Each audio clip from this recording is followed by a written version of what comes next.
আসিয়া আহা,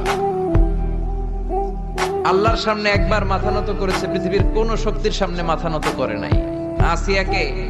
আসিয়া এবং ফেরাউনের ফিনান্স মিনিস্টার, অর্থমন্ত্রীর বিবি লুকিয়ে কালিমা পড়েছে, সাইয়েদনা মূসা আলাইহিস সালামের উপর ঈমান এনেছে। ফেরাউন শুনে দুইজনকে ডেকে নিয়ে আসলো। অর্থমন্ত্রীর বউয়ের সাথে দুধের বাচ্চা, বলল দুইজন নাকি ঈমান এনেছো লুকিয়ে লুকিয়ে, এক আল্লাহরে ছাড়ো, আমি ফেরাউনরে সেজদা দাও।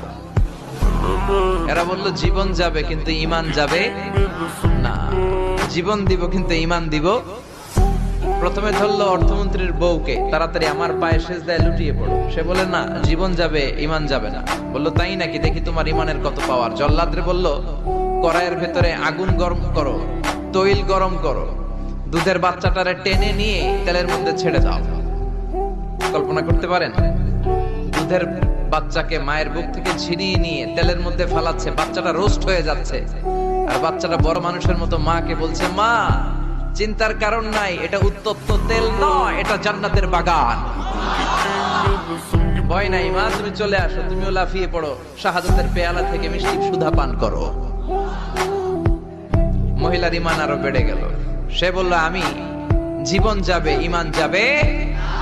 ফেরাউন বলল তোর ঈমান কত আমি দেখে নেব। এই মহিলাটাকেও উত্তপ্ত তেলের মধ্যে ছেড়ে দেয়। বাকি রইল ফেরাউনের বউ আসিয়া। আসিয়ারে ফেরাউন বলল, আসিয়া এক আল্লাহর ইবাদত ছাড়ো, আমারে সেজদা দাও। আসিয়ারও এক কথা, জীবন দিব ঈমান দিব। ফেরাউন বলে, আসিয়া তোরে উলঙ্গ করব, বউ হয়েছিস, আই ডোন্ট কেয়ার।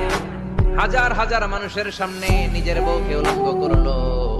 তক্তার মধ্যে উলঙ্গ বউকে শুইয়ে হাতের মধ্যে পেরেক ঢুকালো, পায়ের মধ্যে পেরেক ঢুকালো। এক একটা পেরেক ঢুকায় তক্তার মধ্যে ছিদ্র হয়ে ঢুকে আর ফিনকি দিয়ে রক্ত বের হয়। আসিয়া চিৎকার মারে। ফেরাউন বলে তাড়াতাড়ি আসিয়ারে তেলের মধ্যে ফেল। আল্লাহ বললেন জিব্রাইল যা, জান্নাতটা তুলে নিয়ে আসিয়ার চোখের সামনে ধর। আমার আসিয়া জান্নাত দেখে দেখে যেন আমার কাছে আসে।